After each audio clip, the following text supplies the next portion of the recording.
Good evening, chat. How are you guys doing this evening? Talk to me. I'm gonna drink a little bit of water, hang tight. Y'all doing good? Welcome to part 5 of the life and suffering of Sir Chad Thundercock Brante, as we, the chat, have named him. Thank you very, very much for the sub, Mayday. And JTD, thank you very, very much. And Alpha, thank you for the sub. Okay, so for those of you, this is your first stream you're catching or whatever, it's a little bit different. I don't interact with the chat a whole lot, and I don't really expect a whole lot of engagement. It's sort of like a background noise stream or like a reading stream. Also, people go fucking crazy for the life and suffering for Sir Brante. so it definitely, I don't know, it must be a popular niche. It's my way of doing ASMR without actually doing ASMR. Oh yeah, first time to a Sir Brante stream, you're gonna be missing a whole lot of context because we're going down kind of a weird route right now. Kind of a weird one. We're trying, so for those of you who are new to the universe of Sir Brante, basically he lives in a world where there are lots, 3 lots. There's the lower class, there's the nobles, and then there's the priesthood. And you kind of get assigned to them basically automatically at birth, with the exception of the priesthood. We've been going down the priesthood path, and where's the snoozing baby? Let me take him out. Hold on. And we're trying to install a new religion in this world, but we're going down kind of a morally ambiguous path right now. I don't know where we started to go wrong, but it's getting a little weird. We're basically just trying to be the Jesus of the new faith. Yeah. Thank you for the sub, Stupidly Kind, for the 6 months in advance. I really, really appreciate it. Sounds easy. You would think so. Is there a slight audio issue for anyone else? Actually, tell me about it. How is the audio? Because I've been having mic troubles lately, but hopefully it isn't too bad. Is this interactive story time? It's kind of, it's like a novel, but you can take like multiple choices and different routes. The religion route is pretty tricky. I'm doing my best, All right, I think we're actually just gonna hop right into it. Last time I did one of these streams, I think I had to end it early because it takes a lot out of me to sit down and just read for like 2 hours straight. I had to stop it early because I felt like my voice was gonna give out. Yeah, and we're gonna be fine, chat. I didn't drink any dairy today, and I think that's what does it. Taka's here. Yo? Oh, yo, Taka is here. Hi, Taka. How are you doing? How is the weather now? Is it still extremely hot? No, it has cooled down significantly. I had ordered an AC about a week and a half ago because, I don't know, I guess I just thought I would need one, right? Wait, no, this wasn't a week and a half ago. Ah, fuck. Either way, it just came in. It's supposed to be coming in today. And like within the next hour, it's gonna have to sit on my doorstep for a little while. It's no big deal. Thank you for the sub, Bot Sushi. But it was crazy, chat. Fuck that heat. I've never experienced anything like that in my life, aside from like the one time that I stayed in California for like a week. But how are my legs? They're actually pretty good. Last stream I did some workouts, but I'm not feeling it today. I am not sore at all. So I guess I need to push myself a little bit harder next time. There will be no working out today, chat. On this stream, I mean. Because I did. Anyways, it doesn't matter. Yeah, we peaked well over 100 degrees. It sucked. Sucked, man. At least I figured out some ways to cope with the heat that I've never like experimented with before. Looks like the animated emote's not a thing yet. I don't know if it's rolled out for some people and not others. They haven't rolled out for me. But either way, Hold on, let me drink a little. So what do my mods force me to do all the shopping for you? God. Yeah, it was my mods that pressured me into getting an AC. Anyways, let's, I think we're gonna hop right into it. I think we're gonna hop in, chat. Unless we wanna talk about anything else before getting to it. But yeah, dude, my sleep was awful during the heat wave. It was so bad because it was so hot and I just didn't have an escape. It was, chat, it was so bad. But I'm good now. I'm good. Alright, I think we're gonna hop into it. Second monitor. Yes, I have a second monitor now. I do. Alright, let's just go. Let me... hold on. I gotta turn my game cap on. Bop! Okay. Let's go. Oh, we are 20 years old. We're pushing through it, chat. You stand on the steps of the temple. The crowd watches your face, distraught. The clergy stare at your back, wary and alert. I'm gonna be honest, chat. I don't remember what happened last chapter. I don't at all. It's as if the entire city has gathered to hear you speak. You tell them that the Inquisition has come to Anazote on an important mission, but it is by no means a mission of punishment. Thank you for the resub Moth Lives Matter for the 4 months, the 6-month streak. I really appreciate it. Thank you. All I remember is you beating the shit out of some kids. I think that was 2 whole episodes ago. Thank you for the bits, Yazzie. You have been sent here to save souls, to protect them from the dangers of heresy and magic. All of you, yourself included, are but humble children of the twins. Those whose faith is strong have nothing to fear from you. Thank you for the sub, Kite and Cuddler. The crowd is silent. Jean stares at you in confusion. You hear hushed whispers among the clergy behind your back. For those of you who are lacking context, Jean is the other inquisitor that we have been traveling with. She does not like us, and we have fucked our relationship with her many times. Patriarch Cassius says, "It brings me joy to hear these words. To fight the scourge of magic is a worthy cause, but I doubt you will find it here in Magra. Now, excuse me while I greet my flock and announce the conclusion of the Conclave."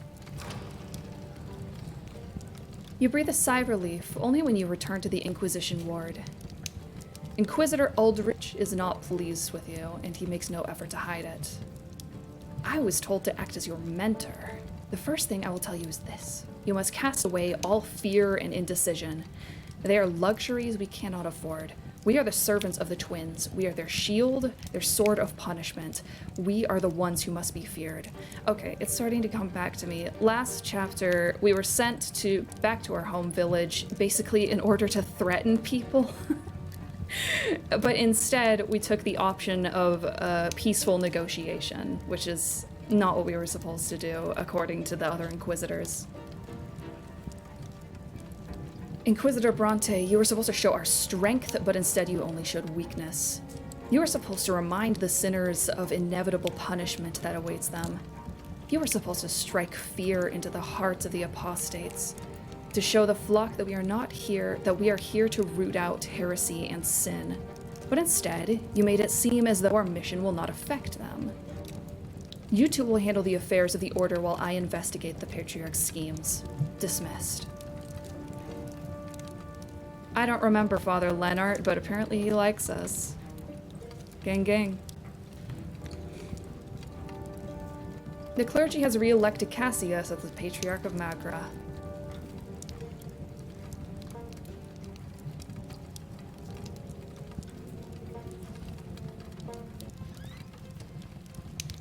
You come back home after a short stroll through the city. As soon as you set foot in the house, you are greeted by Stefan, who invites you to have a talk in Father's office.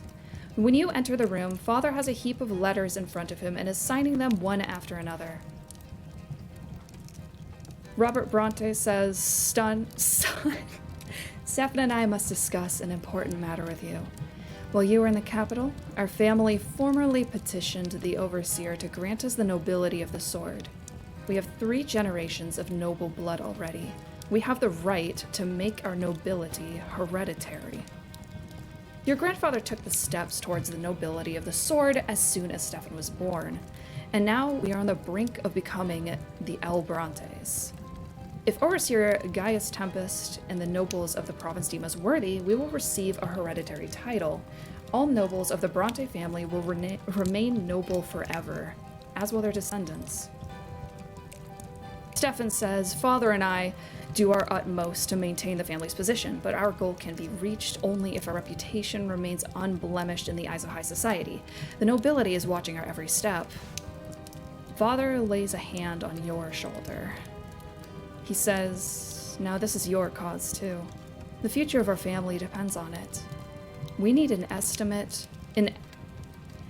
estimable reputation and wealth. Everyone bearing the name of Brante affects it. Remember that with every action you take, Chad. Shit, we're gonna be able to fuck up our family's path to nobility, huh? Uh-oh. Stefan says, you will have to appear before Anazote High Society. We're going to host a reception for the nobility at our home soon. You must uphold the honor of our family, brother. You'll relate to the news from Eterna to our guests and present yourself in a favorable light. With Stefan at the helm, the entire family spends a week preparing for the majestic reception. The house is flooded with decorations and new tableware. Delicacies are cooking in the kitchen round the clock, and the napkins now bear an embroidered oak branch in chains, the Brante family crest. Thank you for the resub, Astro Jaggers, for the 7 months. I really appreciate it. Gloria is the only one to neglect the common cause.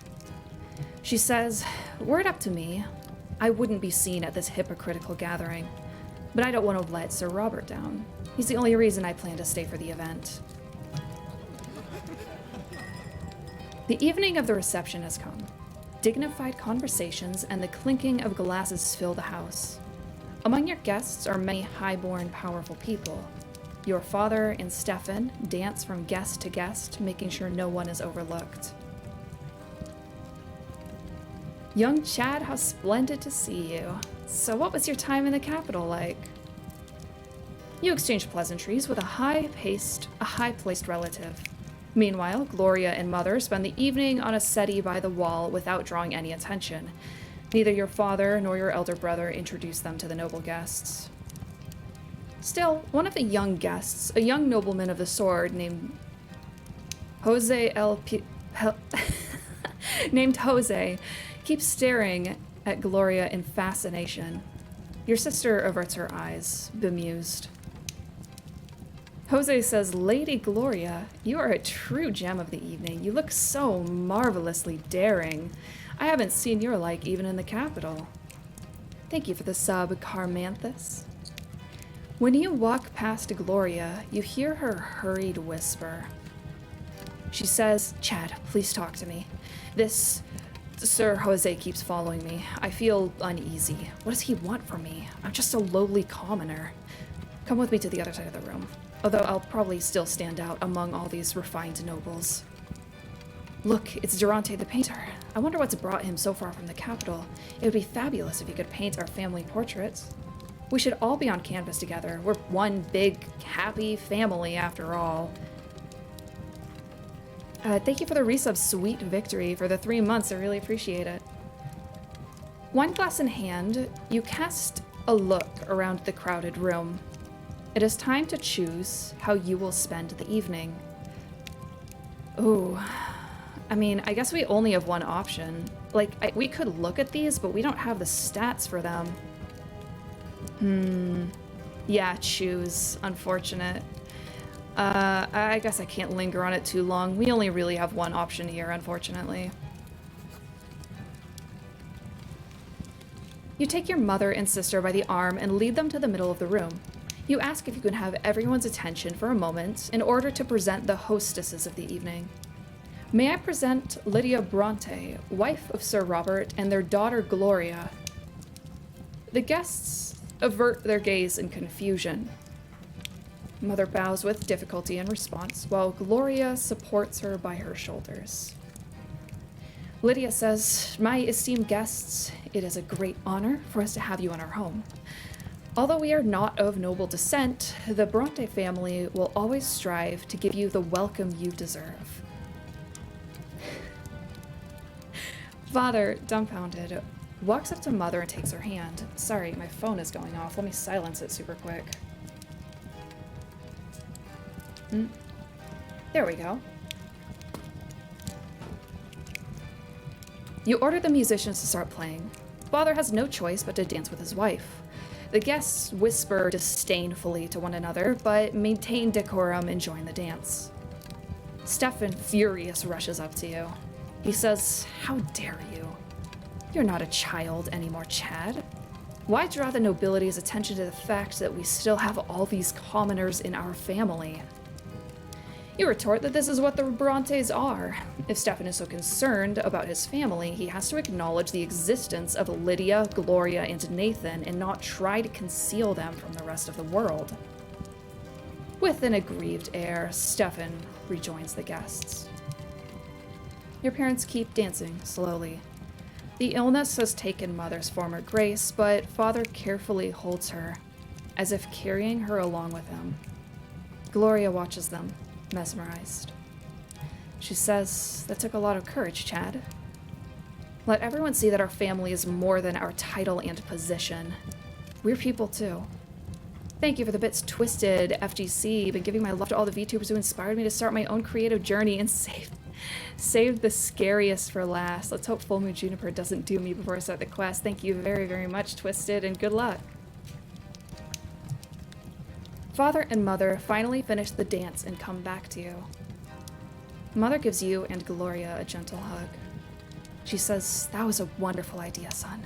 My legs aren't what they used to be, but it's been so long since I danced with Robert." The night is over. After the guests leave, you discuss the future of the family long into the night. Hell yeah. That's okay, fuck Stefan. We don't need his affection. We're a little bit over... I think we're a little over encumbered with willpower right now, chat.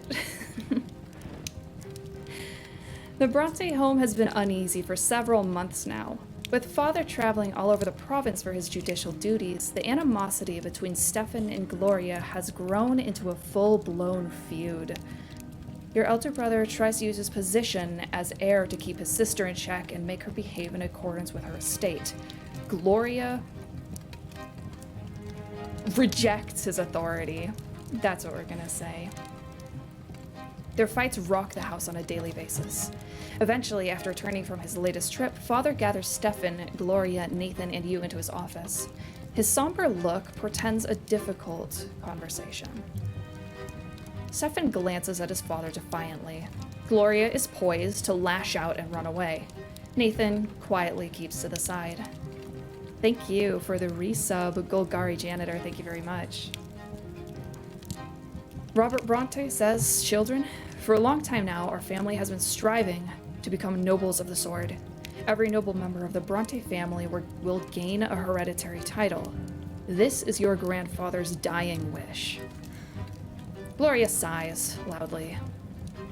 And she says, "Then why am I here, Sir Robert?" Thank you for the resub, Skullmeat. Thank you very much. Stefan says, "She's right, this is a Brante matter." Father says, "Wait until I finish, Stefan. I am still the head of this household. If you are truly so concerned about honor, show your father some respect. It can't be helped. Not all of us are noble. But now, we must be united as never before. We must work together to protect the reputation and wealth of this family. But you, Stefan, perpetually humiliate Gloria." Thank you for the bits, Shadowren. Not gonna lie, this is calming just to hear some stories. Thank you. Stefan says, Father, all I'm trying to do is put her in her place. You know perfectly well the consequences of any attention Gloria might attract. Our every step is being observed. The nobles will make pariahs of our family for all eternity if they remember Gloria's filthy origins and your reckless marriage to Lydia. Father turns red in the face, but with considerable effort, he remains composed. He says, that is so. Stefan says, our grandfather did everything in his power to remedy your mistakes. Please, Father, don't repeat them. Gloria speaks up. I'm just trying to live, Sir Robert. But Stefan wants to lock me in a cage so nobody will ever lay eyes on me. Stefan says that's not it at all. You are lowborn, but you don't live by your lot. You do whatever takes your fancy. You're constantly grumbling about the order of things. Did you know, Father, that she defies all prohibitions by continuing to write poetry? Gloria says, as far as you're concerned, anybody who contradicts you is an insurgent. And Stefan says, when will you grasp the idea that you may not argue with a nobleman? I am the heir of this family, and my word is your law. Purple with rage, Father slams his fists on the table. It is rare to see him so furious. Both your elder brother and sister instantly fall silent. Frightened, Nathan shrinks into a corner. Father says, hold your tongues, both of you. Let Chad speak. He has witnessed your quarrels. He should know best which of you is in the right. Well, we have to defend Gloria. Like, we have to, right? Send Gloria to... You persuade Gloria to go on a trip. No. Yeah, fuck Nathan, I guess. My theology was too low. This isn't a horrible option. We get a bonus stats to manipulation and eloquence, which are both alright.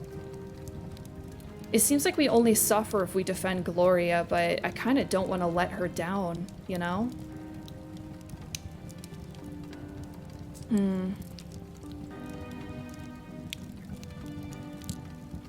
Oh, it looks like in order to do this, we have to have good reputation with Gloria, so I think this might be the best option for her. I kind of need the stats, you're right. I am a little understated right now. I hate to do it if it ends up being bad for her, but I think there's some fights we gotta make some compromises. Thank you for the resub, Arcane Supernova.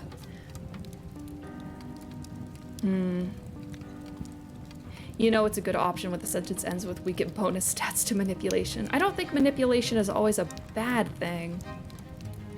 I hate it, but I think we need those stats.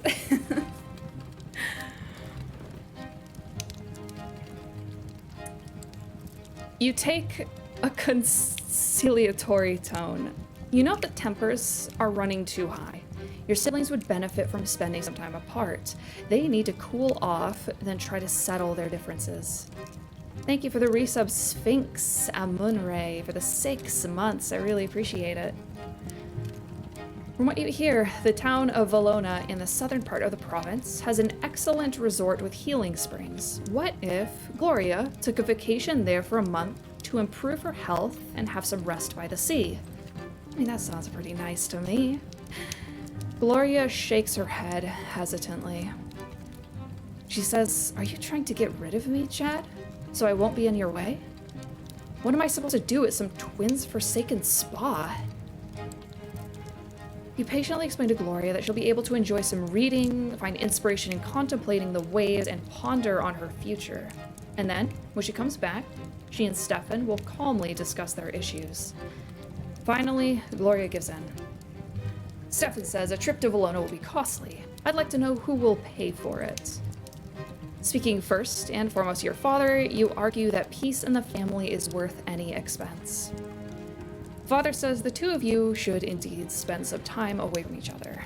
Let it be as you suggested, Chad. Gloria, start packing. Stefan, please send a note to Valona and hire a carriage for your sister. Gloria reluctantly heads off to the coast. This trip forces the family to spend a hefty sum, but without the constant bickering of your brother and sister, the tension at home quickly dissolves. With no need to keep an eye on Gloria, Stefan devotes himself to Anazote's social life. Gloria returns surprisingly serene. After a month in Valona, her temper has mellowed for a time. She is engrossed in her own affairs and does not draw her brother's ire. I don't know how to feel about that. Don't know how to feel about that one. I kind of want to stoke Gloria's fire, to be perfectly honest with you, chat. Maybe in the future.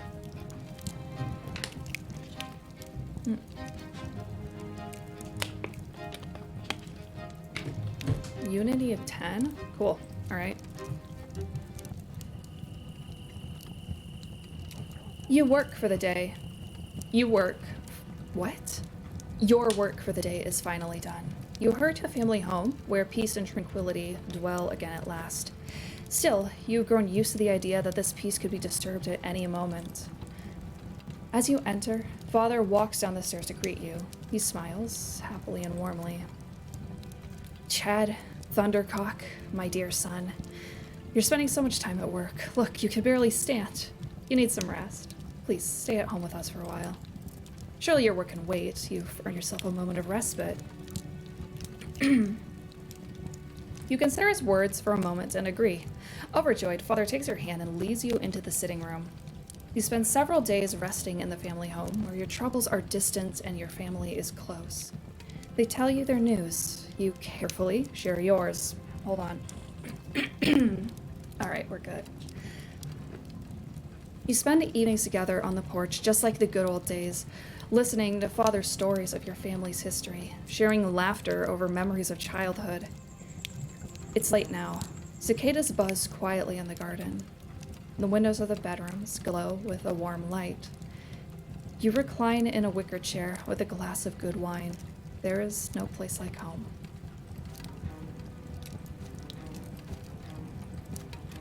Damn. What the hell? We're like way overmaxed on willpower.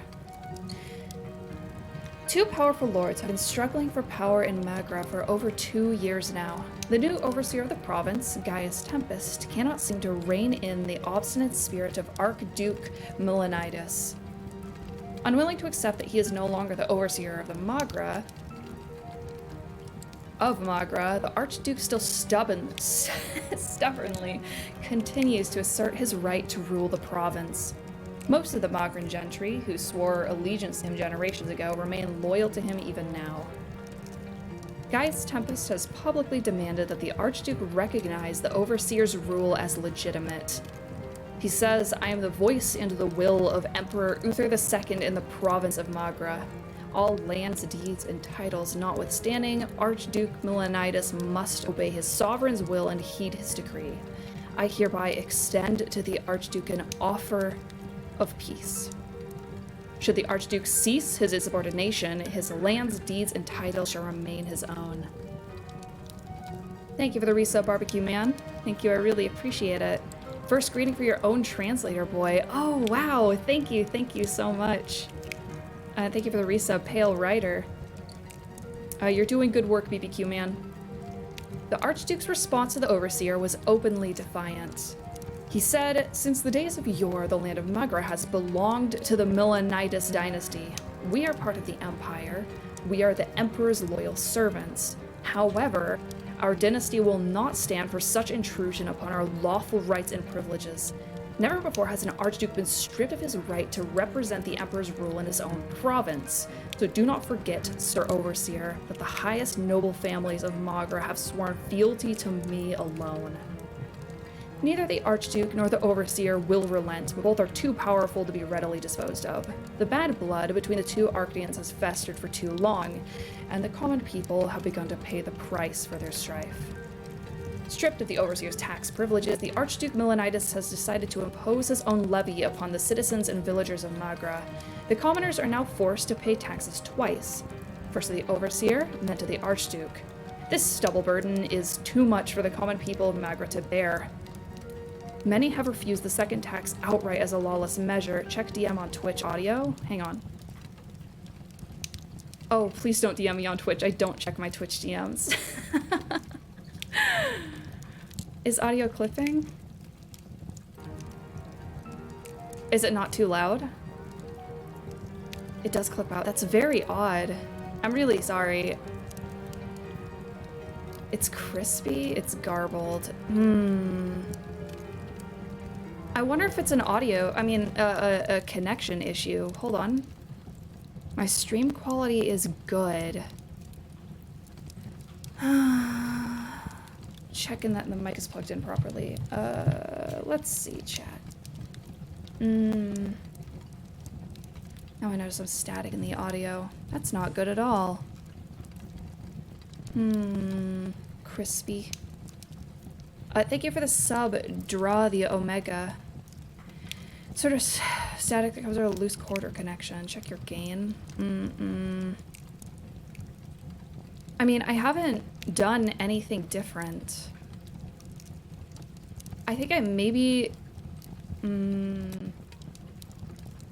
Okay.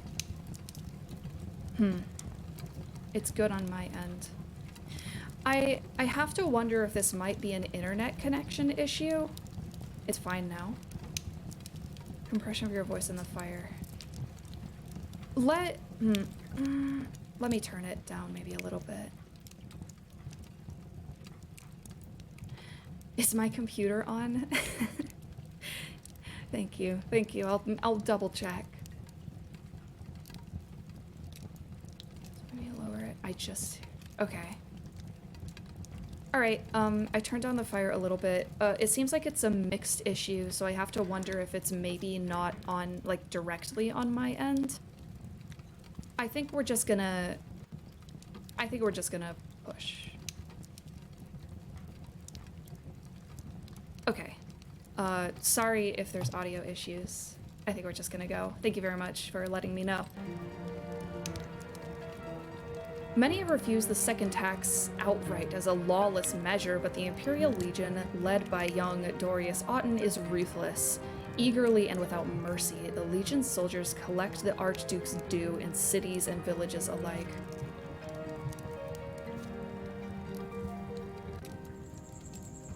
This last year has been an ordeal for your family. The pains taken to be ennobled by the sword, the close attention of the city aristocracy, the squabbles between Stefan and Gloria, aristocracy, I think it's pronounced. Tonight, your preoccupied father has gathered the entire family around the table in the backyard. The sun is almost set and there is a soft breeze. But instead of a meal in the open air, you are going to attend a family meeting. In the middle of the table, you see an open, gilded box. It is full of jewels. Father says, Archduke Leonard himself has bestowed this gift upon us. It's a surprise indeed.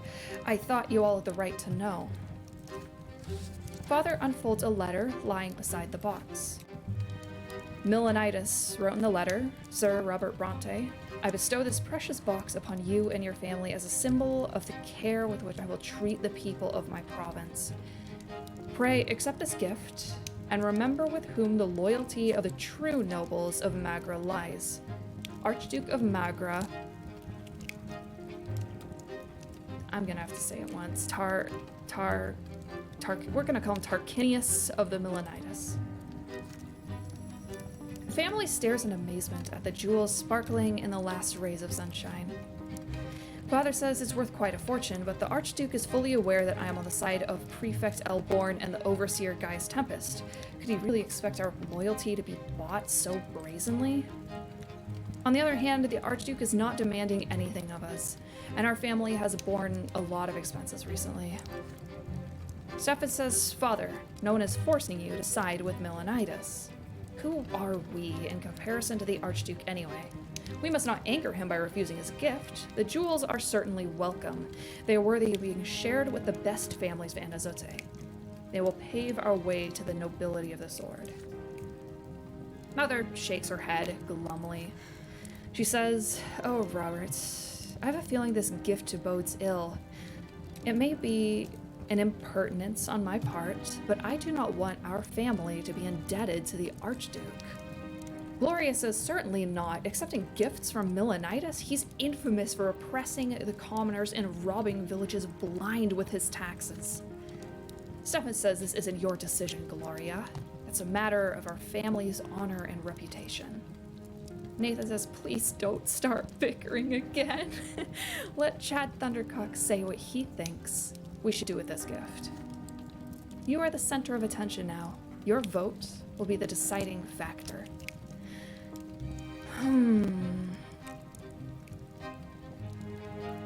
Well, we definitely can't take that one. It looks like we would need more diplomacy and a higher relationship with Stefan, which is not the route we want to go in the first place. Fuck Stefan and fuck the nobles. We could decline it. Decrease our relationship with Leonidas. Get some valor. We're a little bit maxed out on willpower, though. +2 to wealth, -1 to...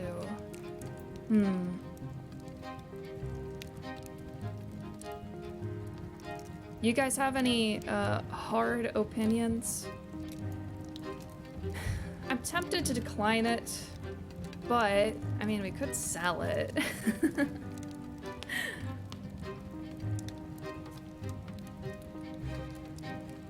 Your unity can't go any higher. Yeah, no, you're right. There really is no point in doing that. I think we just, yeah, we sell them. We sell them. Fuck it. We're getting rich, boys. You speak. You insist the Archduke's jewels must not be declined. But they must not be given away either. Your family treasury needs an infusion of cold, hard cash. The family's wealth is as important in the eyes of society as its noble reputation. Oh, okay. There we go. Just checking something. Stefan says, I don't know, Chad. Money comes and goes, but our family honor is here to stay. You object, reminding him that in your own lifetime, the family has already fallen out of favor and risen again. For the nobles, a family's reputation is just another form of currency. Gloria says, is there truly nothing more important than money and reputation? Archduke Leonidas is a villain like no other. Our family ought to stay away from him. Father says, simmer down, Gloria. I agree with Chad. Let it be so. I'll send a note to the Archduke expressing our humblest gratitude, but I'll also point out that I don't mean to change sides. I still serve my prefect and my overseer. In the meantime, Chad will see to the family coffers. You promptly take the precious box and go inside to start taking an inventory of the jewels. Mother, Gloria, and Nathan follow you with forlorn looks. You set the jewels and easily amass a considerable sum. Your efforts have now ensured that the family treasury will not run short anytime soon.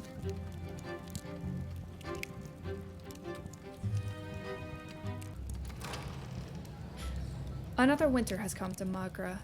It has been almost a year since your return home. The Order has gradually been gaining power and influence in Anazote.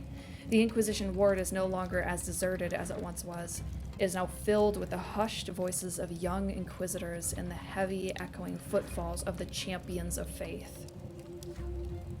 You and Jean are now the only assigned cases of low importance.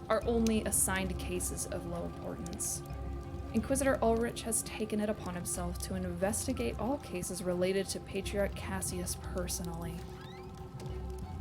Rarely, if ever, does Ulrich ask the two of you for assistance, but today of all days, unexpectedly, he has requested a word with you. For the first time ever, you visit his cell, a spacious yet ascetically furnished room. Ulrich is sitting in a plain-looking stool behind a humble desk when you enter. A lash hangs on the wall across from you.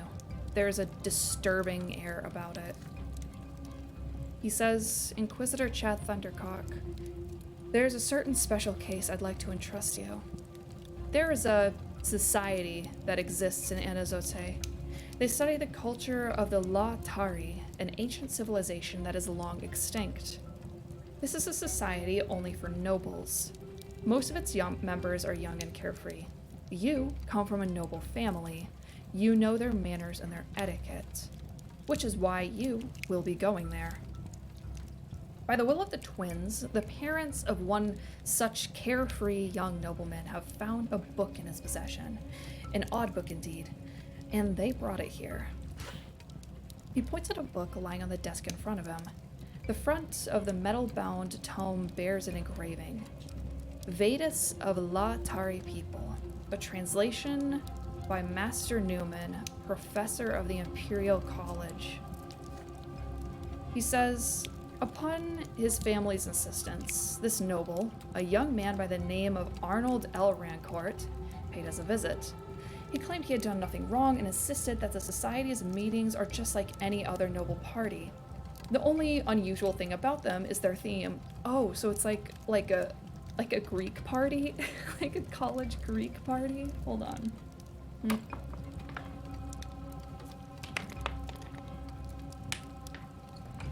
They read the poetry of an extinct civilization. They wear peculiar clothing.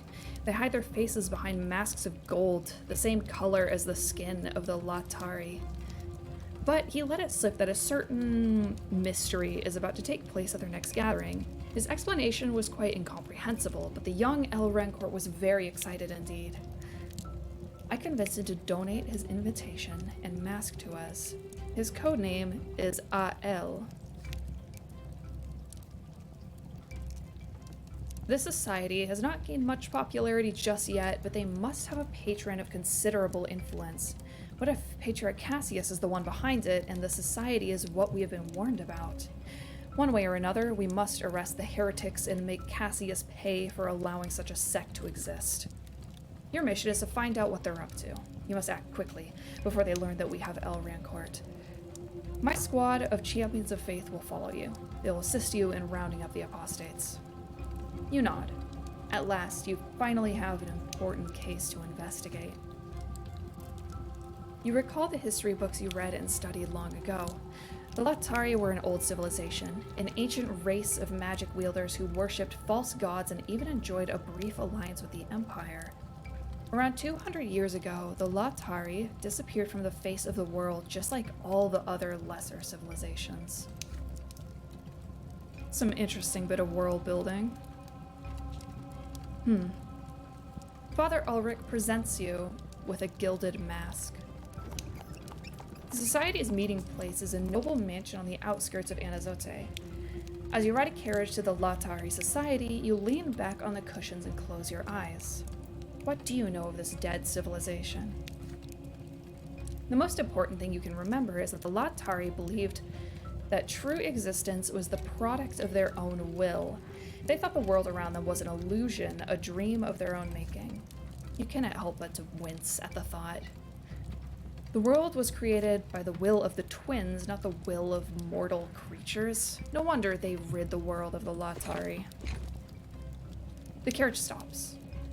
You meet with a small squad of the champions of faith in an alley near the mansion. The squad is led by one Captain Agaronum. Agaronum. Yeah. A grizzled, muscled swordsman hailing from Archnia, his naturally grim face is made even more hideous by a number of battle scars. He says, "Good evening, Inquisitor Brante. We'll be right nearby. Give us a sign, and we'll come to your aid." The mansion is large but inconspicuous. You see noble carriages in the courtyard, many more than you would expected. The gatekeepers bow and open the gate as soon as they see you. It seems the mask is enough to convince them you belong inside. Thank you for the resub, Walrabert. You are ushered into the dressing room of sorts.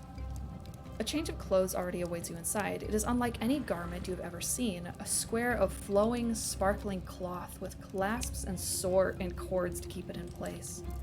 The servants help you into this bizarre garb. You cannot help but to feel rather silly and uneasy dressed like this. But on your chest, behind the costume, rests the symbol of the twins, filling you with strength. The champion of faith awaits nearby, ready to come to your aid.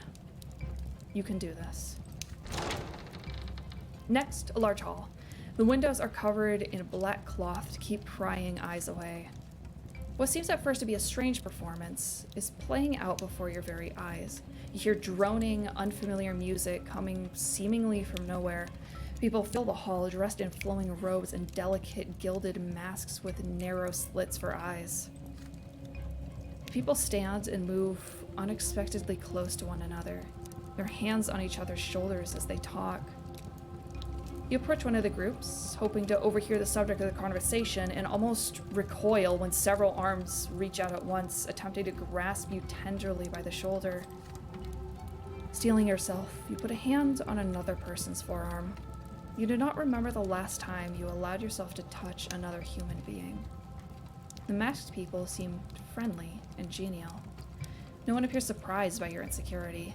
They continue their conversations as they accept you into their circle. Their conversations are also quite out of the ordinary.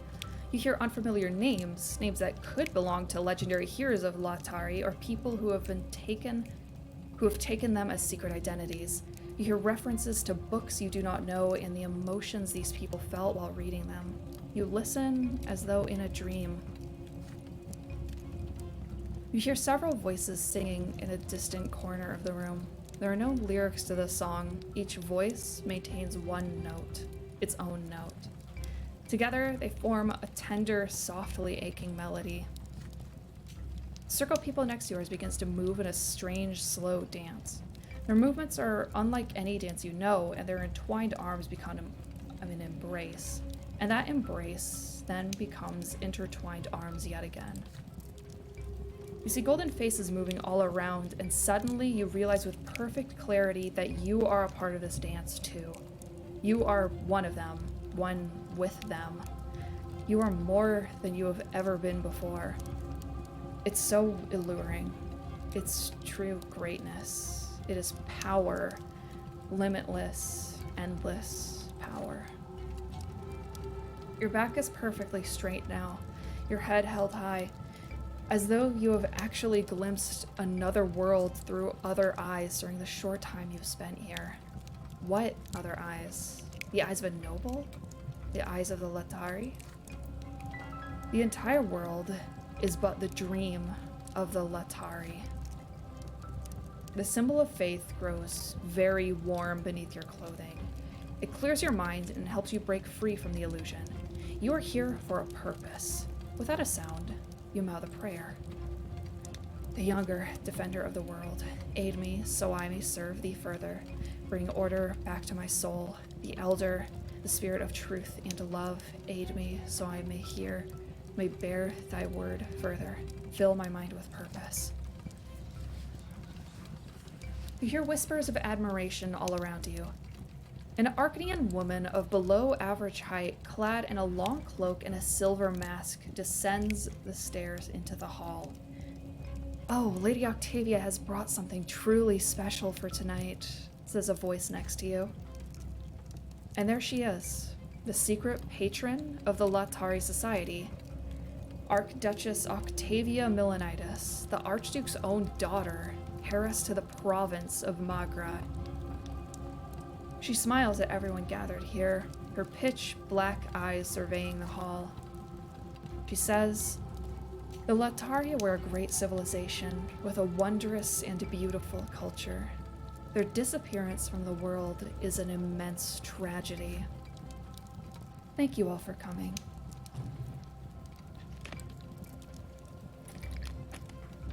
We have been united by a shared aspiration to understand the culture of the Lattari. We have learned so much already, but the mystery of the circle of Lattari remains inaccessible to us. Today, some of you shall aid me as we investigate this mystery. Please close your eyes and listen. The time is coming when what must be said must be said. When the thought becomes the word, when the word becomes the world. Thus spake the Lattari. And at this hour we have come together to form this circle, to make our thoughts reality. The Lattari made us with the word, and with ourselves we shall make the world. Thus spake the Lattari. Only that which is unchanging exists. Only that which is real is eternal. Motion is death. All that changes is an illusion that makes us not of aught. Thus spake the Lattari. Only one thing in this world is unchanging, the Lattari. The Lattari is the world, for it is all that is real. Thus spake the Lattari. As she speaks, Octavia moves elegantly through the crowded hall. Her words enchant and mesmerize. The people in the hall are swaying, seemingly entranced. Octavia stops and whispers something to several chosen members. They walk away, deeper into the mansion. Octavia approaches you as well. This close, you can smell her perfume. Come with us too, A.L. The long hallway ends in a dark room. Octavia is the last to enter. She says, "Enter the circle, O chosen ones, and join hands. Direct your thoughts and feelings towards the circle's center, towards me. Become one with me. Become one inside the circle. Become Lattari." One of the people in the circle begins a droning melody. Others join in on the song. Candles burn. There's a strange ritualistic symbols inscribed on the floor. You look at them closer, they depict colorful, intertwined dragons. A long, thin knife appears in Octavia's hands. She says, "The gods are merciful to us, the Lattari, their chosen kin. They granted us the sacred laws. The one true faith resides therein. We, the Lattari, were thus the first creations of immortal gods. The moon sees it all. The moon. The moon sees all it come across. Yet none are equal to our cause. Death is our enemy no more, eternal foe of mortal life. Should it come closer than before, then neither run to it nor hide." The tempo increases, the song becoming disjointed, chaotic, yet somehow orderly and right. The sacred symbol under your costumes feels so hot it burns your flesh. Something is happening and is offensive in the eyes of the twins. She says, "So heed the law of Tari, one older than the very sky. He who wakes shall prosper, he who sleeps shall die." As she speaks these words, Octavia discards her cloak. She is naked, her beautiful body completely uncovered. The song reaches its climax. Those standing in the circle sway side to side, their eyes rolled back. They are lost in a trance. Octavia holds the knife to her wrist. She pierces the skin that makes a long cut along her arm. Bluish blood begins to trickle down her fingers and onto the floor. Octavia raises the knife above her other wrist. A moment more, and the ritual will reach its culmination. Should you intervene? Fuck, man, why are her stats so... Our stats are so bad. I guess we don't have any point. Yeah, bluish blood. So Octavia is an Archnian, which is a race of human that are sort of in the upper class, and they have blue skin. Man, that is a goddamn shame, but at least we'll get some bonus to our theology. Thank you for the resub, Fowlin, for the 3-month streak. Just got home from work and excited to see you still streaming. Thank you for being an amazing content creator. Don't burn yourself out, though. Work so hard and it's greatly appreciated. Thank you very, very much, Fowlin. Hope this is relaxing for you after a long day at work. You break free from the circle, out of this house. The song behind you stops and dies. You hear bodies fall to the floor one after another. Run. You have to run. You do not look back as you run outside. You rip the mask from your face and wave your arms. The champions of faith appear before you at once. Hurry, this house is full of apostates who must be arrested at once. Thank you for the resub, Fluctuating, very much. The champions of faith storm the mansion. Some of the nobles make a futile attempt at resistance. Most surrender without a fight. You return to the dark room, deep within the mansion. The ritual has been cut short. People are still on the floor, collapsed, unconscious. Octavia is on her knees, nude and bleeding. You clutch at a thin silver slab with a prayer to the elder etched into the metal. Twins, grant me the power of healing. As the slab dissolves in a silvery glow, light begins to emanate from your hands. The wounds in Octavia's body flash white. Slowly, they begin to knit. Octavia is returned to her father. The Archduke of Magra expresses profound gratitude to the Inquisition and promises to see it personally that his progeny is returned to the faith. His dynasty now bears a mark of great shame. Thank you for the dono, Zat. Lamau, you looked up from the book to read my donation. Get wrecked, Mossgrub. Zat, you're a mod. You can't be acting like this. I'm kidding. Thank you. The other nobles await their execution. One by one, under the watchful eye of Inquisitor Ulrich, the wayward souls ascend the spires to face the judgment of the twins. The Lattari society quickly becomes the talk of the entire city. How could this have happened in Magra of all places? Many turn to Patriarch Cassius for answers. For the first time in a long while, he has none. Thank you for the resub, Captain Jelly. This marks the end of your first year back home.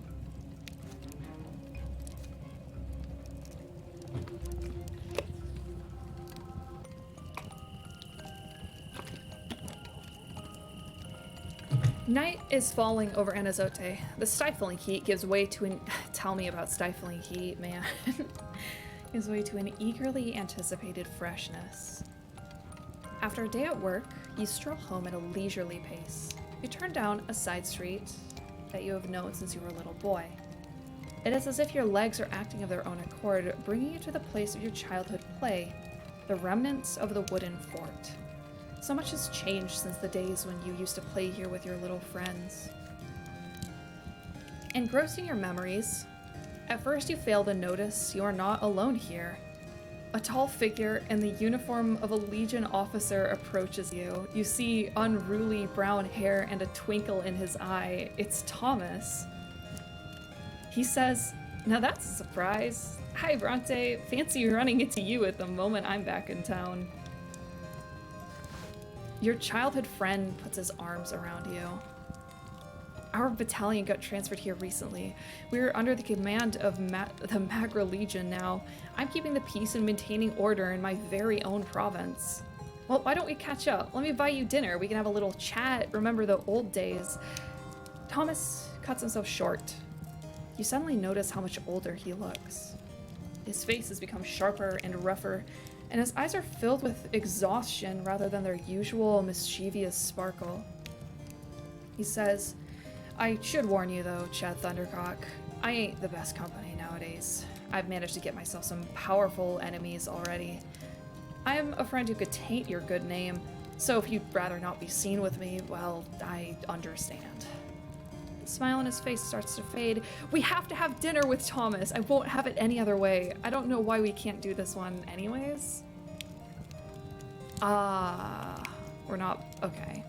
Well, we're having dinner with our sweet, sweet boy, our bro, our brusband.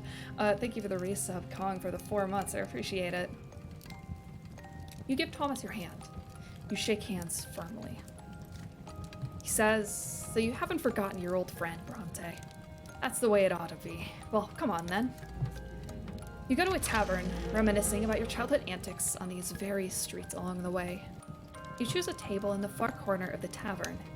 Thomas orders a bottle of good wine and some food. You talk about your latest case, about your first years back in Anazote. You share family news, your quest to become nobles of the sword, the quarrels between your elder brother and sister, your mother's health. Thomas nods with concern. He says, "Sounds like you've had some tough times. Your family's always been different. Mine, on the other hand, is the same as it always was. My pa's always in his workshop and my ma's always doing chores. But look at me. I came home a service class nobleman. Although it doesn't bring me much joy anymore." Thomas is suddenly grim. You ask your old friend to share his troubles with you. He quickly glances around the room and lowers his voice. "Well, I'm a captain in the Magran Legion now. And who's our commander? His Excellency, Dorius Otten. That's right, I serve under the very same Arcanian whose toes I stepped on back in Eterna. And you better believe he remembers me. I'm afraid things are gonna end real bad. But hey, I'll figure it out somehow. Don't trouble yourself over it. Apart from that, well, it's the usual service. We impose order in uppity towns and villages, protect the province, that sort of thing. And we run drills all day long, obviously. If only you knew how sick I am of them barracks, Chad. I've thought about starting a family. My mom keeps telling me to find a nice girl to marry. She says it's high time I got hitched. It is completely dark, and you are still talking. Finally, Thomas remembers that his parents are waiting for him. You get up from the table, leaving some dirty dishes and quite a few empty bottles behind.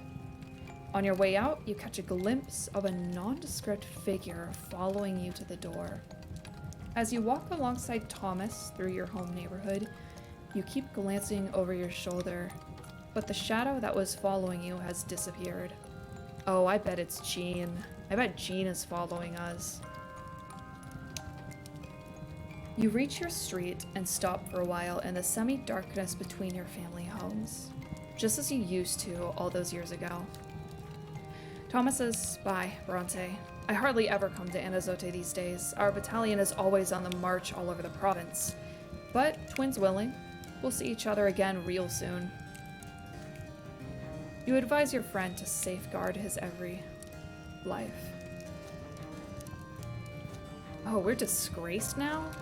Damn, our reputation sucks. As the Archduke and Overseer fight for power in Magra, the common people bear the brunt of their conflict. Incensed speeches begin to fill the city. The temple by the White Tree seemed to be the only place in the city free from the endless talks of taxation. Wait, wasn't it the Silver Tree? They didn't rename it, right? Is it a different? No, that has to be a mistake. Today, the worshippers of the temple are few. All of them poor people from nearby districts. Some thank the twins for the peace they have brought to the world. Some beg for a sign from above. One little boy is on his knees, praying for prosperity.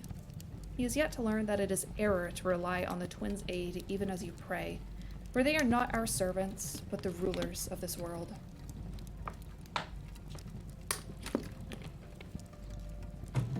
It's a different tree. You approach the altar, bow your head, and whisper a prayer for the unity in the Brante home.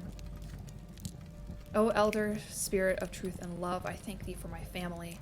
Aid them and let them abide in peace and tolerance. Though our woes may hide the gift of thy love, may we never refuse thy bounty. To your sorrow, the strife in your family home has proven to be far worse than you had expected from the letters. You never thought the quarrel between Gloria and Stefan would go this far. Nayo, thank you for the raid. Wait, let's pause for a quick moment. Hi, raiders. This is kind of a weird one. It's sort of more of a background noise stream. It's sort of my way of doing ASMR without actually doing ASMR because I don't want to do ASMR. But welcome. If it's a late evening for you, that would be the perfect time to join us with like a cup of hot cocoa or something. But thank you very much, Nayo. I hope your stream was wonderful, and I am going to hop back into it. Good luck with this one without context. Good luck. Glad you can make it. The temple gradually fills with people as noon approaches. Midday is the hour of the sermon. A priest steps up to the altar, leaning on a staff. The trim of his white cassock is embroidered with gold. He bears a book at his side entitled Lives of the Twins. It is rarely quoted even among religious scholars. The most of the faithful rely on the teachings of Isadias. You recognize this man from the sacred conclave, Abbot Leonard. What a name. He says, "Brothers and sisters, today I shall speak of the new faith, of its nature and its meaning. Many among you already know it in your hearts, but I now seek to find the words to help you understand it with your minds. For our hearts and minds, alike forever, seek the path to the twins. We have all known the doctrine of the old belief and the teachings of Asadius since childhood. Prophet Asadius, who lived more than 1,000 years ago, wrote that the twins granted us all 3 lots to govern us. And the 3 lots there are: 1 for each estate of the empire, nobles, commoners, and priests. And so, for more than 1,000 years, we have lived by these lots, and by the teachings of Asadius. For it is said that, as you follow your lot, you are brought closer to the twins, and after the true death that awaits us all at the end of that path, we shall be brought to the peak of the shining pillar. But I now implore you to look at the blessed Archduke Empire. What was it like during the time of Asadius? And what is it like now? Nowadays, no commoner may live by the sweat of his brow alone. In his home and in his trade, even a commoner must lead and rule. And what of the nobles? Their lot commands them to fight, but where will they fight if the blessed Archduke Empire now extends from sea to shining sea, when all her enemies are gone? Thank you for the sub, Lionheart. The lots of Asadius were once our path to the twins, but now they have become our shackles. Can you ever reach that peak if you walk a path that is impassable? The law that Asadius gave cannot say. The old belief has no more answers for us, only questions. I've been a priest for over 30 years, and every day I have considered this question and found no answers. That is, until Mentor Fotis appeared. Fotis said, "He who breaks beneath the burden of his lot shall be guilty of the worst sin of all, the sin of rejecting the twins." Is this how we are to reach the peak of the pillar? Is this what the twins want from us? And Fotis said, if the empire in which we live has changed over time, should not the faith change along with it? And the new faith says, do not confuse your worldly life and the estate into which you were born with your spiritual life, where each of us must find the twins on his own. And so, may every person find his own lot, his own path to the twins. If a noble must suffer in order to purify his art and fill it with the love of the twins, then such is his path. And if a commoner enjoys the fruits of her labor and thanks the twins for their gifts, then let this be her path to the top of the shining pillar. The priest's calling is to offer guidance so that each of us may find his way to the twins, their law, will, and love, and thus to bliss in the hereafter. Many servants of the church will still persevere in their rejection of the new faith. They find it difficult to reject what they have been considered to be the unshakable foundation of all existence. They find it difficult to face the truth. Let us pray to the twins that the guiding light of the new faith will find them as well. Most people in the temple kneel and bend their heads in silent prayer. The abbot prays along with them. Some, however, remain on their feet. These people shake their heads with expressions of distrust and disapproval. The sermon ends. You feel it is time for you to leave, but then you notice the abbot motioning for you to stay. He walks up to you with a smile, as if seeing an old friend. He gestures for you to sit on a pew. He says, Inquisitor Chad Thundercock, we have not been introduced yet. I am Father Leonard, but you probably know that by now. How do I know you? Why, it's no miracle. A good friend of mine, Augustine Elborn, told me about you. He's a friend to your family. Sir Elborn is a long-standing follower of the new faith, and I've taken it upon myself to act as his counselor in matters of the faith. That is certainly good to know, but what does Abbot Leonard want from you? He says, I'm aware that the Inquisition has come to Magra to investigate a report against Patriarch Cassius. I am aware of this because I was the one who wrote the report. You stare at the abbot in surprise. What could possibly have motivated him to do this? You see, the Patriarch and I have known each other for many years. We used to engage in debates quite often, on the nature of the twins, on the teachings of Asadius and Fotis, on the paths that serve to guide people to the peak. For all those years, Matters such as these were of great concern to Cassius. He used to remember the purpose of his service at all times. He used to truly care for people, but now something has changed him. As he is now, all Cassius desires is power. His sermons are filled with lies and pretense. He has gained the support of the old believers, and now he accuses us of apostasy and heresy against the twins. But in truth, he serves the twins no longer. Our opinions often differed, but my most recent conversation with Cassius left me terrified. I expected him to accuse the new faith once again of straying from the true path to the peak, but the patriarch suddenly questioned the importance of guiding people to the twins at all. The patriarch of Magra, of all people, told this to me, Chad.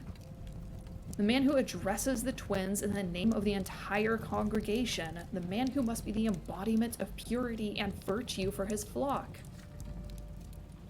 I wrote my report and sent it to the order immediately after we spoke. I'm glad to see you got here so quickly. But if you ever find the proof of my words, what will you do? What awaits Magra if the sacred tribunal of the Inquisition condemns Cassius? You may have noticed the delicate situation in our province now. Magra is the birthplace of the new faith, and many worshippers have been eager to take the teachings of Fotis to heart. And yet, the priests in Magra remain deeply bound by old traditions. Can you imagine how the chasm of misunderstanding that now separates the clergy from their flock? And yet, should Patriarch Cassius be cast out of the faith, the Conclave will most likely elect another ardent old believer in his place.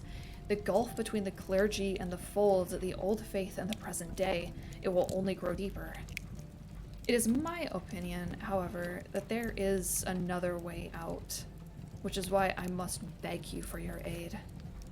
Tell me, if you may, what is the foundation of every faith and belief? It's not books, or rituals, or temples, it's people. Our church has forgotten this. But it is the people who must choose the guide they will follow to the shining pillar. I know you came to Anazote to weed out heretics and apostates, but I'm begging you, please do not judge in haste. The fear of punishment paralyzes those who are on the way to the new faith. Please allow them to seek out answers on their own. They might stumble along the way, but this is the price we must pay to blaze our own trail. And when it is all said and done, the new faith will be our salvation. For Magra, for the Empire, and for every person who lives within it. Hey, chat, I'm gonna be honest. Abbot Leonard is based as fuck. I think we have to help him. We definitely have to help him because we're trying to instate the new faith, right? Yeah, we're like the new faith of Jesus. I'm curious to see the other options first, though.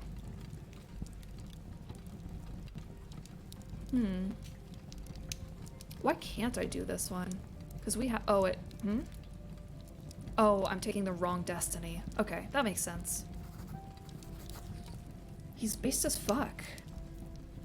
You see a kernel of truth in Father Leonard's words. If you grant the people the opportunity to seek the peak of the pillar on their own, then they will be able to form a new church and find new faith in the twins. And this new faith will not be imposed upon them, but will come from their own hearts. You promise to show mercy to those who seek their own path to the elder and the younger.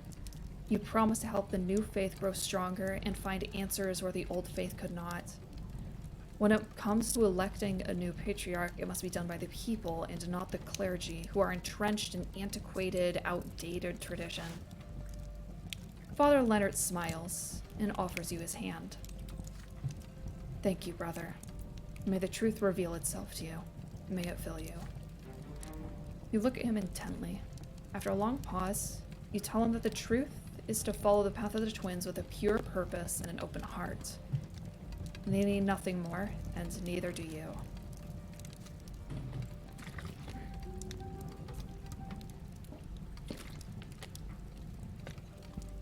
You promise the abbot to defend the teachings of the new faith. Hell yeah, let's rock and roll, baby.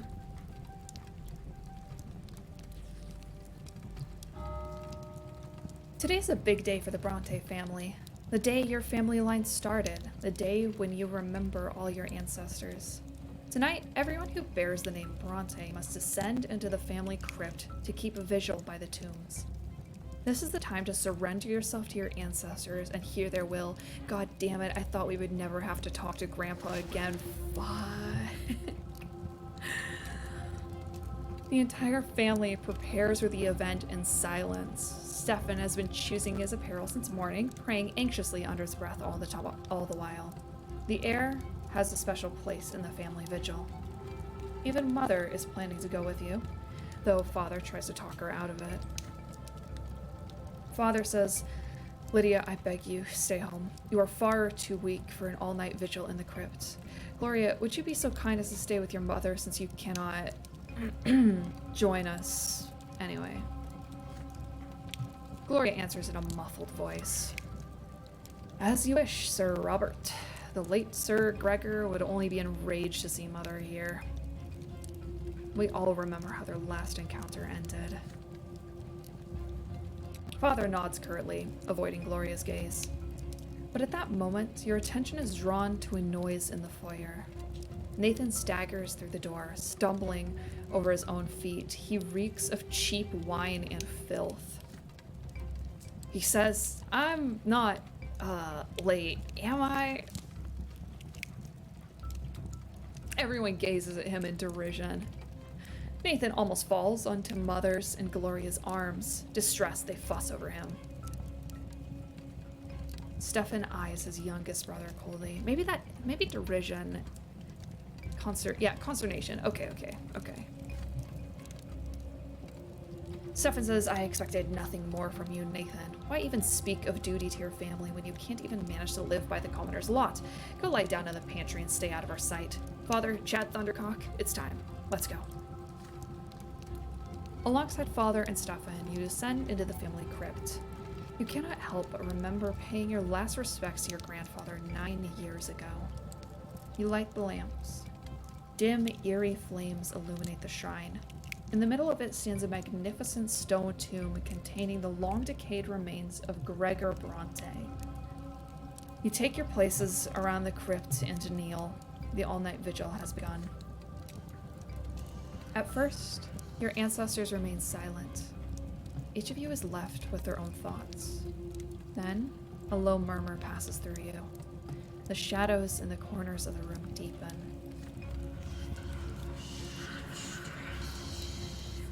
The voices grow stronger. You know that the ancestors of Gregor Brante, long-forgotten commoners whom you never knew, are trying to talk to you. But now, a memory of them has come to life in the darkness of the crypt. They're pleading for something, demanding it of you, calling out to you, screaming. Finally, you all hear that painfully familiar, deep, imperious voice echo from the far end of the chamber. Gregor Brante says, It's been a long time since I've seen you all. I hope you bear good tidings. All this time, I've been waiting for you to fulfill my mission. Remember, as long as I am in your blood, I will give you no peace. I did not have my family ennobled just to see our line cut short. Our blood tide must join the grand flow of the Empire. And then each of my descendants will inherit nobility forever and ever. But I do not see any of you before my tomb. Where are you hiding? Where is the head of our family, the man who will speak to me? Where is the man who will heed my will?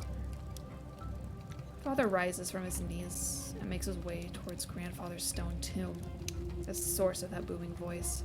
But Stefan suddenly pushes him out of the way.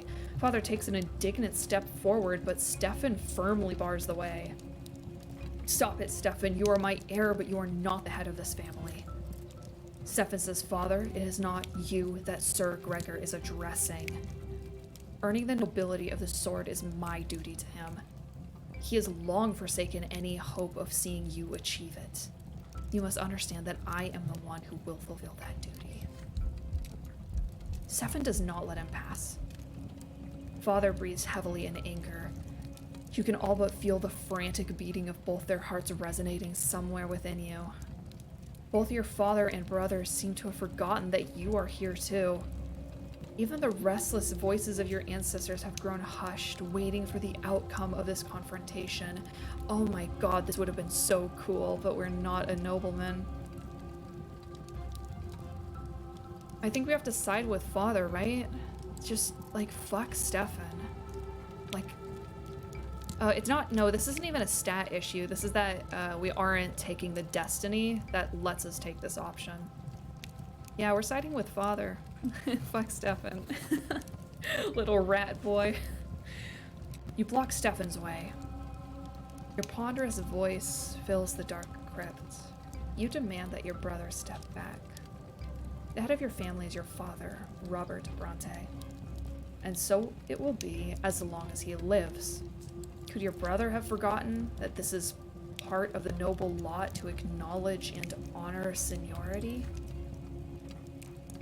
Your father is the man who must hear and accept your ancestors' will. Stefan tries to maintain his composure, but even in the dark, you can see his face twitch. He says, brother, you don't understand. I'm not defying father's seniority, but I am the man who bears this duty to our grandfather. I cannot remain a mere witness while the future of our blood tide runs through our fingers. You resolutely push your brother to one side. Whether he wants it or not, he will give way to the head of the family. Father catches his breath and approaches grandfather's tomb. So it's you, Robert. Have you come to disappoint me yet again? Stefan is right. I have not put my hopes in you for quite some time. If anyone will lead the Brante family to glory, it will be my grandson. Stefan clenches his fists and whispers something to himself. Father says, I am doing my utmost, Father. We are closer to becoming nobles of the sword than ever before. The overseer looks upon us with favor. Just a couple more years and your dream will come true. Gregor says, this must be your dream too, Robert, but you still cater to your foundlings, Lydia and Gloria, risking a permanent blemish upon the Brante name, my name.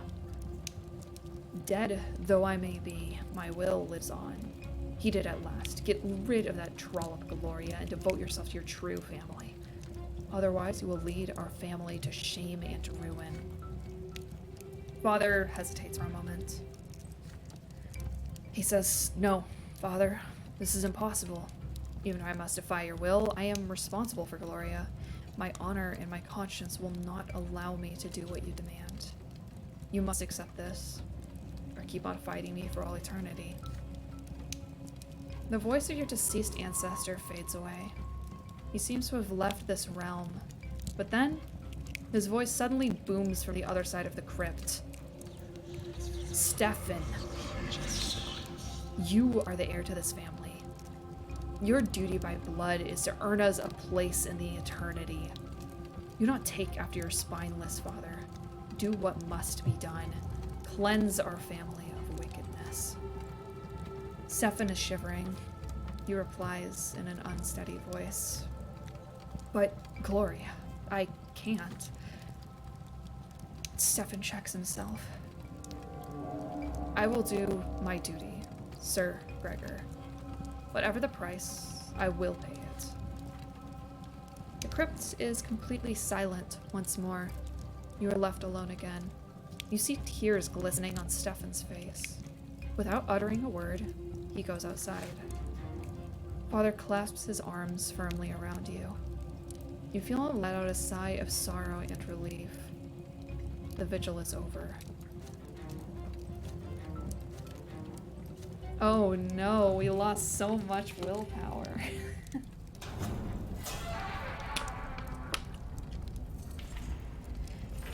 The ward of the Magran Inquisition has little space for dungeons in which to detain and question suspects. Just a handful of underground cells with tiny windows and heavy doors.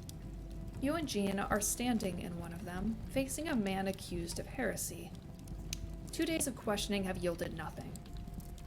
This man was distributing books containing a distorted version of the teachings of Asadius. The teachings themselves were intact, but the books also included comments that openly criticized the foundations of the old faith. To set up a clandestine print shop for such blasphemous books, one needs powerful connections and money. This could be your chance to track down a heretical sect of considerable power. The man is on a rack. Rope is wrapped tightly around his wrists, turning them a deep shade of blue. Jean has treated the prisoner with patience and mercy. She has forbidden the use of torture in an effort to prove to the man that his silence is pointless. You hear footsteps coming from down the stairs. Inquisitor Ulrich enters the room. He refrained from interfering in your investigation for 2 days, but it seems his patience is at an end. You and Jean welcome your mentor.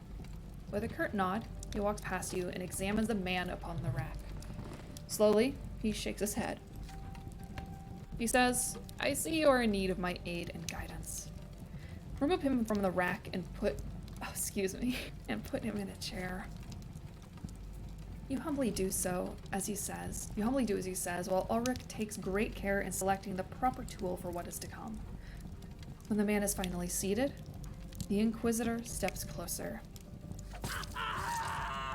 Oh, jeez. Sharp steel flashes, and the severed tip of the man's pinky falls to the floor. The man lets loose a blood-curdling scream. Father Ulrich severs the finger down to the knuckle. Well, where is the print job? The man shrieks and curses at him. Father Ulrich walks around the chair. The prisoner's eyes bulge in terror. The Inquisitor removes the man's ear with a precise cut. The prisoner howls in pain, shivering, convulsing. Blood streams down his neck, forming a dark brown stain in his plain shirt. Jean is stone-faced as she watches it happen. Ulrich is utterly dispassionate, every bit as calm and calculating as before. His manner of corporeal punishment is an everyday occurrence for him. The Inquisitor continues the torture, repeating the same question over and over again in the same tranquil voice. The prisoner does not stop convulsing, but he says nothing. 10 finger joints now lie scattered around the floor of the room. Streams of blood trickle down the stone slabs. Ulrich reaches for a hammer. Finger bones are brittle. There's a crack, then a scream, and then sobbing. The knees are next. The prisoner will not stop screaming. Between the howling and the tears, his lips are unsealed at last. He begs for you to stop. He'll tell you everything. The print shop is in Solmana, a small mining town in eastern Magra. The prisoner tells you exactly where it is hidden. Jean writes it down. Father Ulrich walks over to a wash basin. He pours some water on his blood-stained hands, then carefully wipes them dry. He glares at you and Jean. Never pity a heretic. They deserve neither compassion nor your mercy. Sister Jean, finish him off. A lesser death is a fitting punishment for his crimes. Jean says, Father Ulrich, forgive me for my impudence, but this man's fate must be determined by a tribunal. Sister, I have personally sentenced him to a lesser death for his sins. The tribunal is a mere formality, a senseless waste of time, just like your attempts to convince him to speak. Jean says, forgive me, but I refuse. You and I belong to the same lot. You are not a noble. You cannot give me orders. Father Ulrich says, you are far too arrogant for a girl barely out of the seminary. Father Ulrich's voice rings like hardened steel. Jean meets his gaze defiantly. The prisoner is sobbing quietly, still shackled to the chair. I don't want to kill the prisoner because he's a new faith follower, and also that would be really fucked up. I don't like Jean though. She's kind of a bitch, but yeah, she's a bitch, but less of a bitch than the old man. Yeah, we're gonna support our girl. After considering the quandary, you say that there is already a proper punishment for every wrongdoing. To carry out a sentence here and now would be murder, and such violence would be in defiance of your priestly lot. Father Ulrich stands erect. His gaze moves from Jean to you. Tell me, is your indecisiveness motivated by fear or pity? I advise you to consider which of these is more ruinous for an inquisitor. Remember this. The rules and laws of the Order were all written by men. We, however, fight those who seek to undermine the very law of the gods. But have it your way. A tribunal will decide this man's fate. With that, Ulrich turns and leaves the dungeon. You summon the acolytes to take the prisoner back to his cell. When you are done, Jean looks at you with resolve. The younger is the law, the order, and the form. To serve the twins is to obey and protect the law. I'm glad to see you understand that. 2 days later, the prisoner is burned at the stake. Father Ulrich insists that the heretic be sentenced to true death. Jean attempted to appeal the sentence, but the Inquisition tribunal stood with Ulrich. You watch the execution take place in the yard of the Inquisition ward. The prisoner's howling under torture seems quiet compared to his screams of agony as he is consumed by the flames. You cannot look away from his burning body. His death comes slowly. Killing him yourself 2 days ago would have been a mercy. Thank you for the reso, Garrisoned. Damn, dude. Damn. Sucks. Fuck.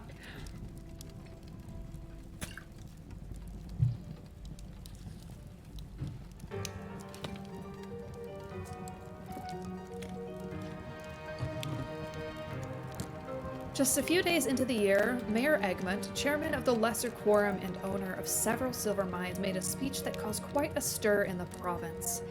Though a commoner, Egmont had the gall to demand that the Magran authorities both enforce and obey imperial law. He says, "What's the use of the imperial laws if they aren't enforced as they should be? Even today, any Anazote nobleman who gets up on the wrong side of the bed can draw his sword and run a commoner through with impunity. These gentlemen may be our rulers, but does that mean they can defy the Emperor's will? Sir Elborn has been appointed to enforce the rule of law in Magra. How come the prefect doesn't see this?" Thank you for the resub. Cool, Matt, for the 2 months. Oh, the 3 months total. Thank you, I appreciate it. We commoners aren't trying to seize the land, aren't trying to seize the noble lot and take over the province, but the rule of tradition is a thing of the past. This is the age of justice. We may not all be equal in its eyes. Even the nobles and clergy must obey the law. The Magran aristocracy is furious with Egmont and demands that he be silenced, but the rich industrialist has too much money and too many connections to be dealt with so easily. You hear more and more rumors about secret societies of commoners appearing in the city, plotting against noble rule. The gentry fears that Egmont and his peers might be behind this, but they have no proof, at least for now. Father Leonard, abbot of the Temple of the Silver Tree and leader of the New Believers, supports Egmont and has spoken publicly in his favor. He says, the twins themselves entrusted the noble estate with the right to rule over the common folk, but the rulers must also care for their subjects. The old faith is mistaken. No commoner should ever be forced to suffer. It is for this very reason that the imperial law exists. It is there to ease the people's suffering. May those laws be duly enforced, and may they serve all the people in the empire.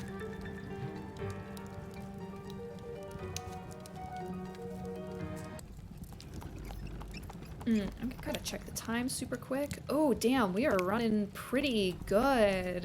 We got about 20 minutes left. Hold up. The first days of spring. It is early morning. The carriage bounces over a pothole in the road, jolting you awake. The village of Sulmana is already on the horizon. You are close now. You travel alone, escorted only by David, Agaronim, Agaronim, and his champions of faith. Father Ulrich was so intent on denying Jean the chance to investigate the print shop that he called for an Inquisition tribunal meeting for this very purpose. Your mentor thought you would be better prepared for the journey to Salmina, and the other Inquisitors stood by him. Thought you better prepared for the journey to Salmina, sorry. Furious as she was, Jean had no choice but to accept the tribunal's decision. She saw you off before your departure. Not one for affectionate farewells, she gave you a stern admonition instead. She said, "Remember, only the clergy may preach and interpret the words of Asadius, such is our lot and the burden of our priestly estate. We are the ones who are educated and trained to guide laymen to the righteous path. A commoner or noble who expostulates on the twins is thus guilty of defying their order and shall suffer at the foot of the shining pillar for all eternity. The books from this accursed print shop pose a grave danger to every member of the noble and common estates. I'm counting on you, Chad Thundercock. Make those apostates pay for what they've done." The carriage shakes as it rolls down the bumpy Mugrin high road. You pass the time before your arrival by flipping through the pages of the book that started this investigation. It is a paper-bound tome, and so unusually light. You look through the familiar lines, the preachings of Asadius. In this section, the prophet outlines his thoughts on understanding the lots. And so, the twins did descend upon the land. Clad in flesh, they walked their path among the living and brought their word. Blessed was the Archaean race to carry their rule throughout the land, transforming the land to suit their own design, for this design was pleasing to the twins. And so the twins did anoint the bloodline of Tempest to rule over a worldly kingdom. Such was their will and love and law. And so the Archaean Empire came to be. And so the law of this land became intertwined with the law of the heavens. And thus spake the elder, "He who lives a righteous life shall know eternal bliss upon the peak of the shining pillow." And thus spake the younger, "He who defies the law in life shall find eternal torment at the foot of the shining pillar." What is righteous life? The elder would not say. What is defying the law? The younger would not say. But there was no malice in this, nor was there any secret. The twins named the blessed Archaean Empire their worldly kingdom, and thus, for all eternity, the shape and form of the empire shall be pleasing to them, and the laws of the empire shall be the law as given to us by the twins. Thus do we all serve the empire, and thus do we fulfill their will.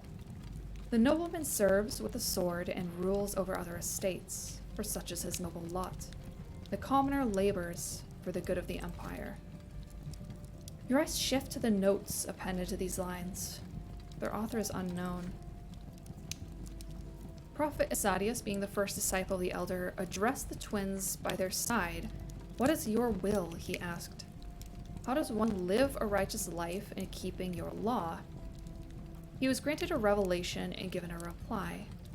There can be no doubt that this is the truth, just as there can be no doubt in the doctrines that have guided the people of the blessed Archaean Empire to the peak for more than 1,000 years.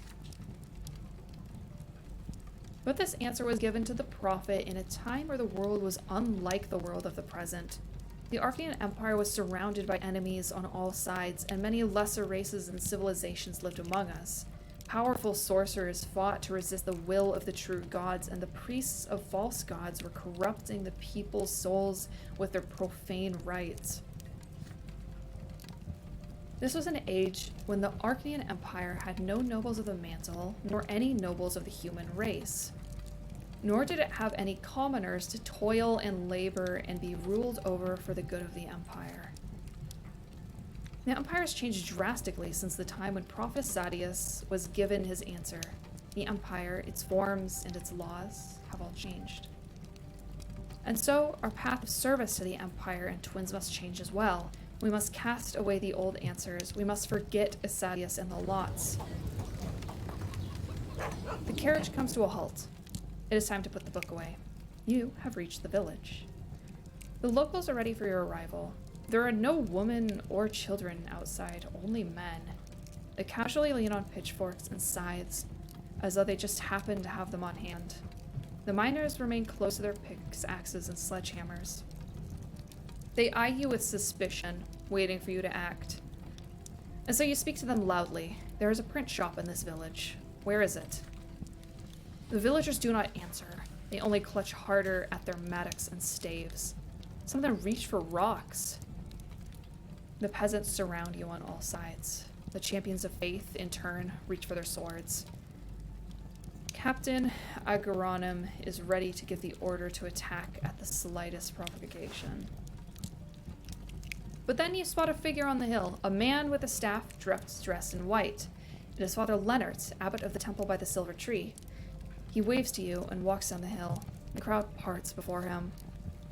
He says, "Brothers and sisters, have no fear. I'm sure our guests wait," but he said there were only men. I'm sorry. I think Jean is probably with us. I'm sure our guests from the Order of the Inquisition have come here with no ill intent. Please, good inquisitors, leave these people be. They're just trying to protect me. They don't realize that the twins' protection is the only shield I need.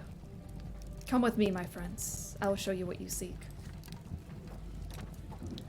He guides you to a large house up on the hill. Inside are several printing presses. Young people dressed in white are tending to them, printing new pages, sorting them, and binding them into books. Print shop workers freeze in fear when they notice your black cassock and the silver seal on your side. Leonard says, "Do you see this, dear brother? These are all books that teach the new faith. There is neither heresy nor apostasy here. This is education, and the Patriarch of Magra has approved it." Leonard produces a scroll and shows it to you. "I, Cassius, Patriarch of Magra, hereby grant Father Leonard, abbot of the Temple of the Silver Tree, permission to study and annotate the writings of the great prophet Asadius. For it is within the lot of the priest to study the twins and interpret their will." Leonard says, "Please understand this, brother. It is true that any layman may seek guidance from a priest, but no priest can guide every decision a person makes, for we are all endowed with free will. If the people learn more about the twins, it will be much easier for them to follow their will on their own and chart their own paths at the peak of the shining pillar." Agaronim says, "Enough of this heresy. Only priests have the right to interpret the faith, so said Asadius. This is your priestly lot, your duty, and your burden to bear. But you new believers now seek to compel laymen to shoulder this burden. They have been explicitly forbidden to bear it. You're just leading people straight to the torment at the foot of the pillar. And you're saying this is how it's all supposed to be?" Leonard says, "Please do not be so quick to blame me and our doctrine. What you have just said is also an interpretation of the lots, Captain, even though you claim it is not your burden to bear. But I don't judge you at all. For anyone who seeks their love, it is only natural to seek an understanding of their law. The teachings of Fotis are not forbidden. The new path is not a heresy, but a path to salvation. We will continue to priest our doctrine and look for other paths to the peak that have been rejected by the old faith."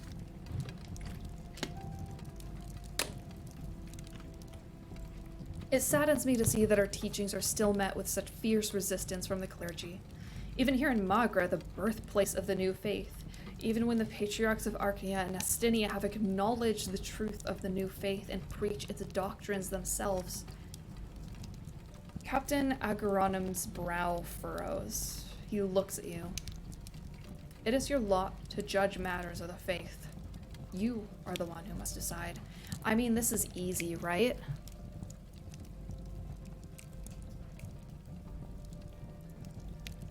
I don't even need to look at the other ones. Yeah, we're leaving the books. After a moment of silence, you tell Captain Agaronim that Father Leonard is right. According to the priestly lot, any clergyman is free to offer interpretations of the sacred text and provide guidance to his flock. This work has been sanctioned by Patriarch Cassius. The Inquisition will not stop these books from being printed and distributed. The more commoners and nobles learn about the twins, the easier it will be for them to follow their paths to the peak. The captain frowns in displeasure, but accepts your judgment. With a smile, Father Leonard thanks you from the bottom of his heart. You've prevented bloodshed today. Upon your return, you tell Jean that the print shop belongs to Father Leonard. As a priest, it is his right and duty before men and the gods to interpret the sacred texts and will of the twins. The print shop in Selmina will remain open. Jean raises her eyebrows, exasperated. Aiding heretics will only serve to guide you into heresy, Chad. Don't you understand? These people are delusional, and they're spreading their delusion throughout the world. They are guiding their flock straight to the foot of the pillar. The sooner the new faith is seen as heresy, as the heresy it is, the sooner we can begin to fight them, and the more people will save. I thought you understood that. It's terrible to imagine all those people doomed to torment at the foot of the pillar, and now their suffering is on your head as well. Father Ulrich greets you with a stone face when he learns of your decision. He says, those who show pity for heretics may one day become heretics themselves. You had best not show any indulgence to new believers in the future, Brother Chad. Trust me, it won't end well. Yo, let's get that schism, baby. God, you guys hate Jean. She's not awful, just kind of really religious. Like she's that like, you know, okay, I don't actually, I'm worried I'm gonna say something that'll get me, anyways, in trouble. I was gonna make an analogy, it doesn't matter. Your home has been much more peaceful for the last year. The fights between Stefan and Gloria are not as fierce now, but how long will this last? Thank you for the resub, Eldritch Dragon, for the 4 months. Thank you very much. Can I get a wave? Ooh woo. I can't. I can do this for. I can do this for you. Is that good?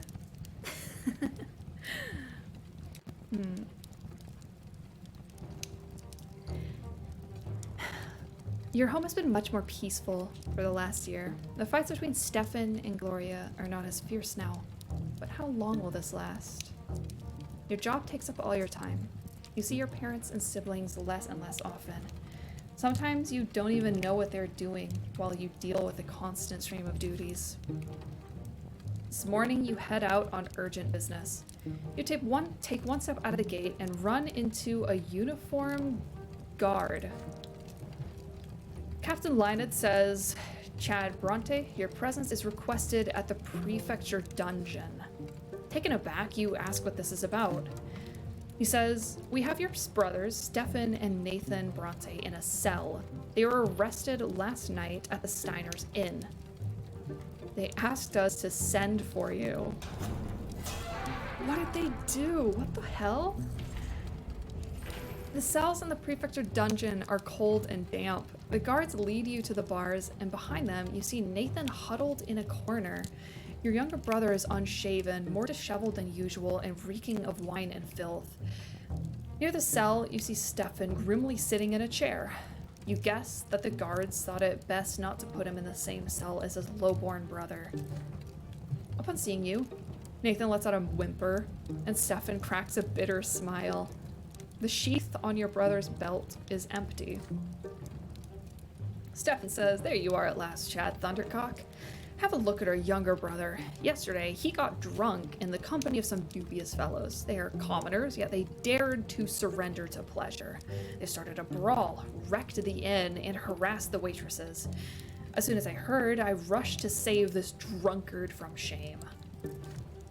Nathan cowers into the corner, horror struck. Stefan says, I walked in and demanded that Nathan come with me. But his cronies wouldn't let him go.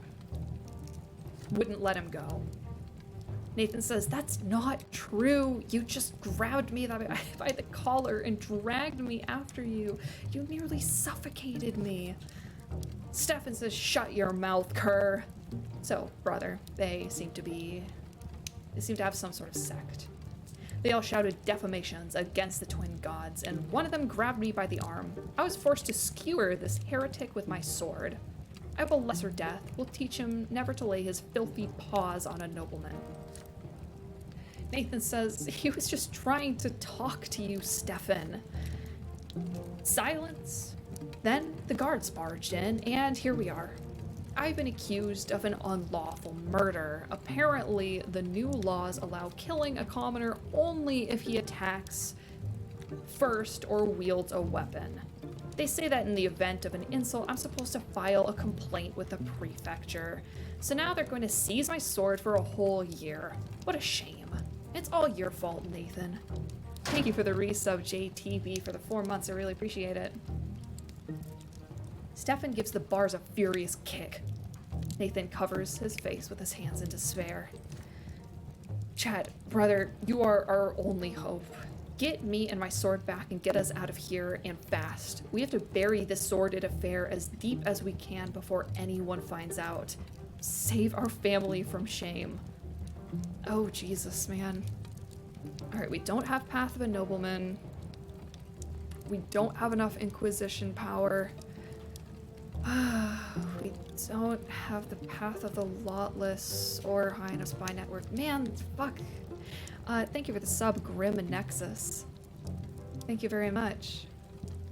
We could ask Father for help. Our Unity's gonna take a little hit.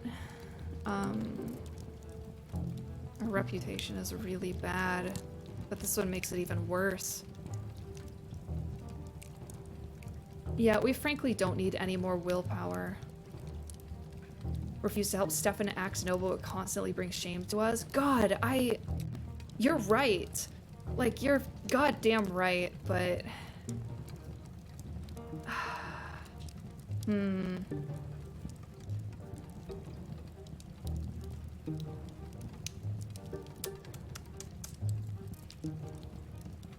I would like to get maybe a little bit more manipulation. I think that would be nice. There's no saving our family's reputation. Honestly, I just want the stats. Yeah, I don't need more willpower. You tell Stefan that the only way to get them out of this mess is with Father's help. No, Chad, Father must not know about this. If he gets involved, we won't be able to avoid dishonoring the family. You coldly reply that, after this incident, disgrace is inevitable. All that remains is to try and minimize the damage. Leaving your brothers, you go upstairs to your father's office. Father says, "What happened, Chad?" You give Father an account of the incident. He becomes more and more grim with every word you utter. Is this why I earned the judge's mantle, to get my own sons out of prison? I would have expected something like this from Nathan, but Stefan? I will not demean myself so they can avoid their punishment. You argue that in this case, the damage to your family's reputation would be far greater. Thank you for the resub, Ubu, for the 7-month streak. I really, really appreciate it. Stefan would be publicly deprived of his sword, and Nathan will be sentenced to hard labor on the streets. Father says, "I hate to admit it, but you're right, son. I'll have to swallow my pride and plead their case to the prefect. Stefan is his nephew, after all." Father gets an audience with his superior, Elborn. He returns downhearted, but holding the prefect's order. Together, you walk down to the dungeon and present the order to the guards. Stefan Brante's sword is to be returned at once. He has not broken the law and must be freed. As for Nathan Brante, you will personally cover the damages the inn has sustained. There is no reason to keep a son of a noble family behind bars. Seeing the prefect's seal, the guard nods obediently and returns Stefan's sword. Stefan says, Father, I knew you'd come to the rescue. I haven't really done anything shameful. We will discuss this at home. Stefan sheathes his sword reverently as Nathan is let out of the cell. The elder brother takes the younger by the scruff of his neck and pulls him to the door. Nathan staggers and shuffles along limply. The prefecture is highly displeased with the indiscreet nepotism your father took advantage of. Unsavory rumors about the Brante family creep through Anazote. Oh.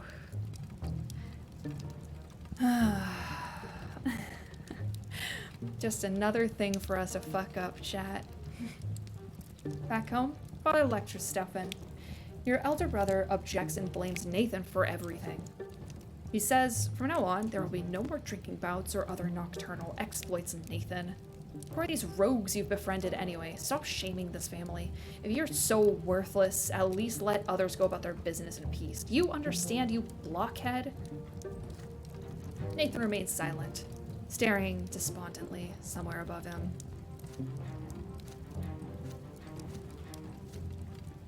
And on that note, chat, I think we have hit our 2-hour mark just about perfectly. I would love to push onward, but I actually have to go get some dinner. Next stream, I'm taking tomorrow off because that's gonna be Coco's graduation. I'm not streaming. Go to her thing, please. I'll bring the tissues.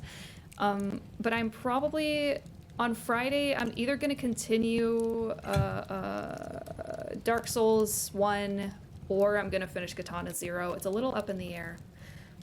But thank you very much for being here. I'm not gonna raid anyone.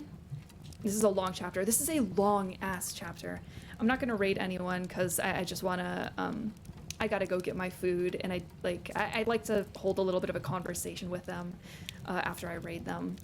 But tonight, I'm just gonna bid you a good night. Sleep well if it is late evening for those in those time zones, or have a good rest of your day for those in a morning time zone. Thank you very much.